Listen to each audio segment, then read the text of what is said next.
আমার ডায়াবেটিস 19 বছর। 19 বছর। শোনেন, আজ পর্যন্ত ইনসুলিন নিয়ে যাচ্ছে, কিন্তু যে আমার কোনো ডেভেলপ হয় নাই। আমার নাম মোহাম্মদ শফিকুল বাশার। আমার ডায়াবেটিস 19 বছর। 19 বছর। শোনেন, আমি দেশের বাইরে ছিলাম 6 মাস পর্যন্ত, যে একটা ডাক্তার দেখাইছি, দেখে মাঝে মাঝে মাথা ঘুরতো। তখন বললাম যে মানে আমার নিজের থেকেও জিজ্ঞেস করছি যে এতে কোনো এমন কিছু আছে যে আমার ডায়াবেটিস থাকবে না, একেবারে যে ইয়ে হয়ে আসবে, ভালো হয়ে যাব। তো তখন বলছে যে হ্যাঁ করতে পারেন, কি ইনসুলিন। অর্থাৎ আমি 6 মাস থেকে ইনসুলিন দিচ্ছি 2008 সালের জুন মাস থেকে। ওই ইনসুলিন থেকে আজ পর্যন্ত ইনসুলিন নিয়ে যাচ্ছে, কিন্তু যে আমার কোনো ডেভেলপ হয় নাই। যেখানে আপনার ডেভেলপ হয়েছে তো ভাইয়া? না, পেটে হয়েছে। আমি যে কোনো লোক আমাকে দিবেন, হ্যাঁ, হ্যাঁ, সবচেয়ে শুকনাকে ভাই আপনি নাকি আরো শুকনা আছে? দেখেন তো ওনার চেয়ে সবচেয়ে শুকনাকে দেখি, হাত তোলো তো, কে মনে করো সবচেয়ে শুকনা? ঠিক না, আপনি লাল গেঞ্জি, হ্যাঁ ওকে। তুমি মোটা হতে চাও? তোমাকে আমি যদি মোটা বানাতে না পারি, আমি জাহাঙ্গীর কবির না, খালি তোমার ইনসুলিন মারবো আর খাওয়াবো, দেখবা তোমারও এরকম মাশাল্লাহ তুমি পাবা। তো ওনার যে কিছু হয় নাই তা না, এটা হয়েছে কি এটা, হ্যাঁ এইটা ওনার হয়েছে, ওনার অর্জন আছে। তাহলে প্রতিটা মানুষ যার ইনসুলিন যাকে দেওয়া হয়, কিন্তু ওনার ইনসুলিন তৈরি হয় কি হয় না জানা দরকার, তাই না? কিন্তু ওনার যে ডাক্তারি, নাম বলার দরকার নেই, যে ডাক্তারি, দেশের বাইরের ডাক্তার নাকি আমি বিদেশি না দেশি? দেশের বাইরে দেখাইছি তো, রেগুলার ছিলাম 22 বছর। বাংলাদেশ বাদ দেন, বাংলাদেশেরটা বলিয়েন না। হ্যাঁ, বাংলাদেশে দেখাইছি। আচ্ছা বাংলাদেশটা বাদ দেন স্যার একটু বলি না। এখানে এসে আমার দুইটা প্রশ্নের সম্মুখীন হয়েছি। হ্যাঁ, যে আমার বডিতে ইনসুলিন নেওয়ার ক্ষমতা আছে কিনা। হ্যাঁ, আজ পর্যন্ত বিদেশি হোক আর দেশি হোক, কোন ডাক্তার কিন্তু আমাকে এই প্রশ্নটা বা এই পরীক্ষাটা করে নাই। বিদেশি করে নাই, দেশি করে নাই, করে নাই। ইন্ডিয়া করে নাই, বাংলাদেশ করে নাই। যেমন আরেকটা কথা বলি, যেমন আমি বাংলাদেশেই 3 বছরের মতন ডাক্তার দেখাই, মোটামুটি এমার্জেন্সি হিসাবে ভালো ডাক্তারই দেখাচ্ছে।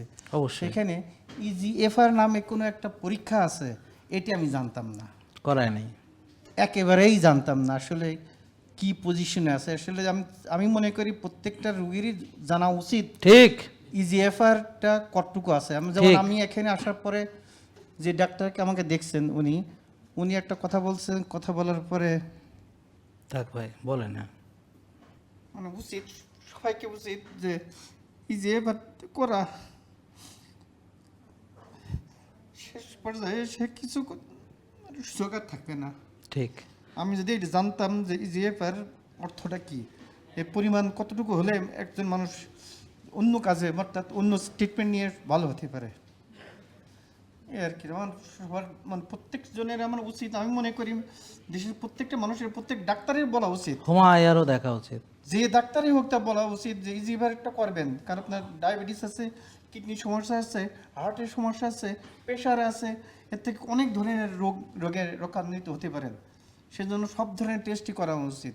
আমার মনে হয় প্রত্যেকটা রোগেই সব ধরনের টেস্ট করার জন্য প্রস্তুত আসে, কিন্তু ডাক্তাররা সাধারণত এটাকে মানে অবমূল্যায়ন করে, তাদের যেটা বেনিফিট আছে সেটাই শুধু করে। যেমন হুমায়ার করায় না, সিপেপটাইড করায় না। তো এখানে আমি একটু ওনার সঙ্গে অ্যাড করতে চাই।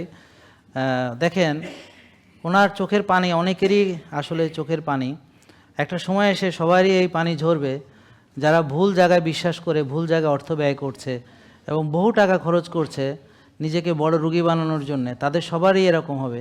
ও যেমন আজকে নিজের কথা ভাবছে না, ভাবছে আমি রুগী নিয়ে আসছি, কিন্তু ও একদিন এখানে দাঁড়ায় এরকম কানবে যদি সে আজকে থেকে নিজেকে পরিবর্তন না করে। ডাক্তার লাস্ট আমাকে বলছে যে ক্রিটিনাইন 1.8, মানে কোন সমস্যা না, আপনি ভালো থাকবেন, ট্রিটমেন্টে নিয়ে ভালো থাকবেন।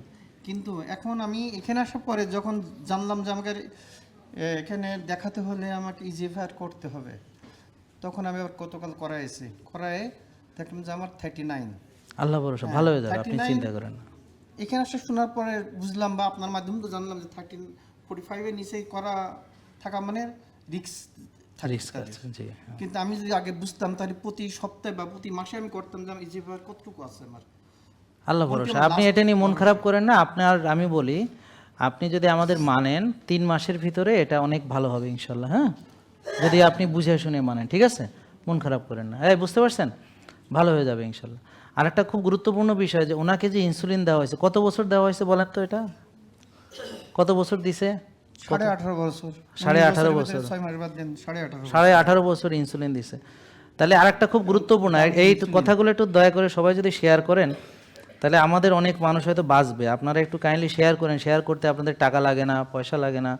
এবং আপনারা আজকে যারা এখানে দেখতেছেন আপনাদেরকে অনুরোধ করব, প্রতিদিন এই লাইভটা আমাদের ইউটিউবে প্রচার হয়, ফেসবুকে প্রচার হয়, আপনারা বাসায় বসে বসে পুরোপুরি লাইভটা দেখবেন, অথবা লাইভ দেখতে না পারলে পরে কাজা আদায় করবেন। অর্থাৎ আপনি যখন ঘরে কাজ করেন তো সাউন্ড বক্সে এই ভিডিওটা চালাই আপনি কাজ করবেন। আপনি যখন জ্যামে পড়েন তখন আপনার লাইভটা শুনবেন। আপনি যখন রাস্তায় হাঁটতে বেরোন তখন এক কানে লাইভটা শুনবেন। তো আপনারা একটু কাইন্ডলি আমাদের লাইভটা রেগুলার শুনবেন, শুনলে অনেক কিছু শেখা যাবে। এটার মাধ্যমে হয়তো আমাদের দেশ এবং সমাজ পরিবর্তন হতে পারে, এবং এরকম বহু মানুষের কিডনি বেঁচে যেতে পারে, এরকম বহু লোকের হার্ট বেঁচে যেতে পারে, লিভার বেঁচে যেতে পারে।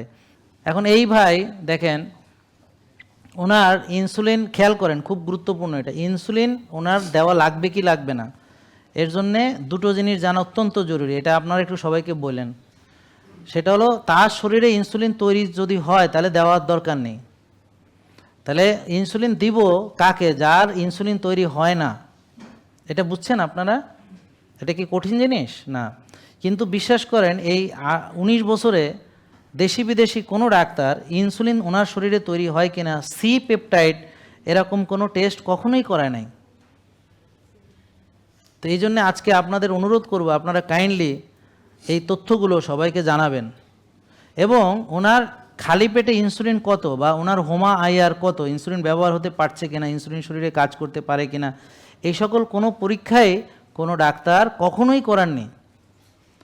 আর এই ধরনের রোগী যারা দীর্ঘদিন ধরে প্রেশার, উচ্চ রক্তচাপ, ডায়াবেটিস, ইনসুলিন নিচ্ছে, তাদের যে এভাবে চলতে চলতে একটা সময় হার্টের সমস্যা দেখা দিবে, একটা সময় লিভারের সমস্যা দেখা দিবে, কিডনির সমস্যা দেখা দিবে। এটা সবাই জানে, কিন্তু ওই যে বললাম ইজিএফআরটাও করায় না। এই যে উনি জানেই না।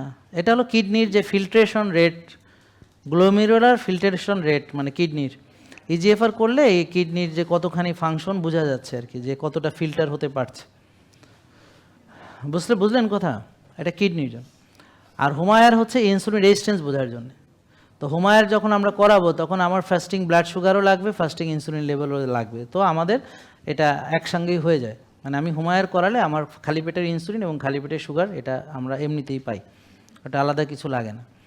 তাহলে আমাদের মানে ইজিএফআর ওনার ক্ষেত্রে, তারপর কারো কারো যাদের হার্টের সমস্যা চিন্তা করতেছে আমার হার্ট ভালো বা ভবিষ্যতে হার্টের সমস্যা হবে কিনা, হোমোসিস্টিন লেভেল আপনারা করাতে পারেন, সিআরপি করাতে পারেন, যেগুলো আমরা করাই সাধারণত। আপনার ইনসুলিন তৈরি হয় কি হয় না জানলে, ইনসুলিন তৈরি হলে ইনশাল্লাহ আপনি ভালো। ঠিক আছে ভাইয়া? ইনশাল্লাহ ঠিক আছে, ডোন্ট ওয়ারি, ভালো হয়ে যাবে। Thank you. জেকে লাইফস্টাইল, ওষুধ মুক্ত সুস্থ জীবন।